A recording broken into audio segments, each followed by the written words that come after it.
Today, we're diving deep into James Clear's incredible book, Atomic Habits. We're going to unpack the simple, but honestly life-changing system that shows you how success and growth really happen, not with a bang, but with the smallest possible actions. So, let's just start with a basic question. I want you to think about some huge goal you have. When you picture finally achieving it, what do you see?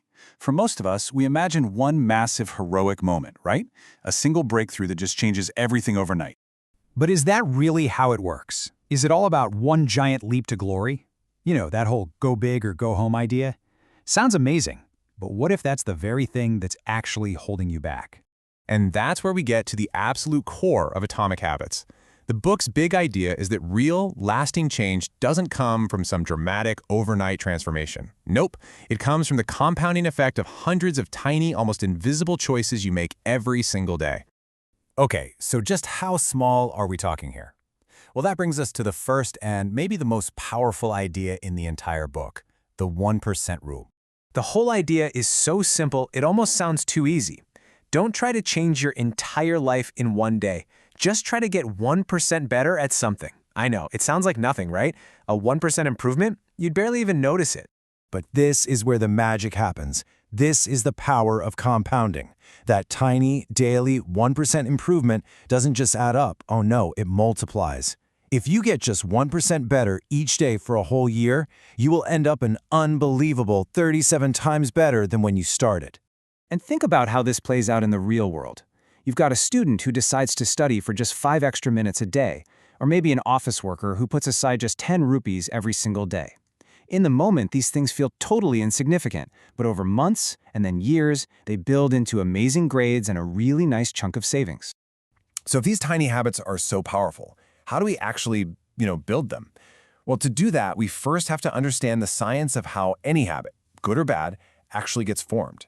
And it all boils down to a really simple 4-step feedback loop.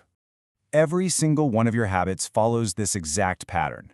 First, there's a cue. That's the trigger that gets your brain's attention. That cue leads to a craving, which is the desire or motivation. Then comes the response. That's the actual habit you do. And finally, you get a reward, which feels good and tells your brain, hey, let's remember this loop for next time.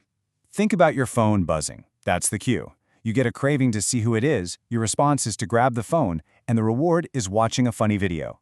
This little loop is running our lives, all day, every day. Okay, so we get the loop. Now, how do we actually take control of it? This is where things get really practical. James Clear gives us 4 super simple laws to basically hack this whole process so we can start building the habits we actually want. This right here, this is the playbook. To build a good habit, you want to make the cue obvious, make the craving attractive, make the response easy, and make the reward satisfying. And to break a bad habit, you just do the exact opposite. Make it invisible, unattractive, difficult, and unsatisfying. It's this perfectly symmetrical system for taking back control. One of the most powerful ways to use these laws is to just redesign your environment. You literally engineer your space to make good habits obvious and easy, and bad habits invisible and difficult. You want to eat healthier? Put a bowl of fruit right there on the counter. Want to read more? Put a book on your pillow. Want to waste less time on your phone? Leave it in another room. By adding what he calls friction to bad habits and removing it from good ones, your environment starts to do all the hard work for you. But there's an even deeper level to all of this. And honestly, this might be the single most important idea in the entire book.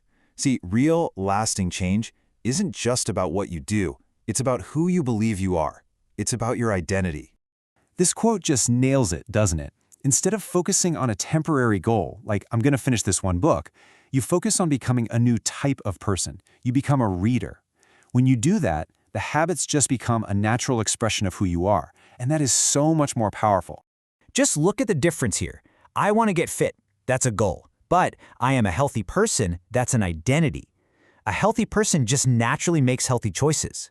A responsible student studies because, well, that's who they are. Every single time you perform a good habit, you're basically casting a vote for that new identity, which makes it easier and easier to keep it up. All right, that was a lot of great stuff. So let's pull it all together into a clear, simple action plan that you can literally start using today.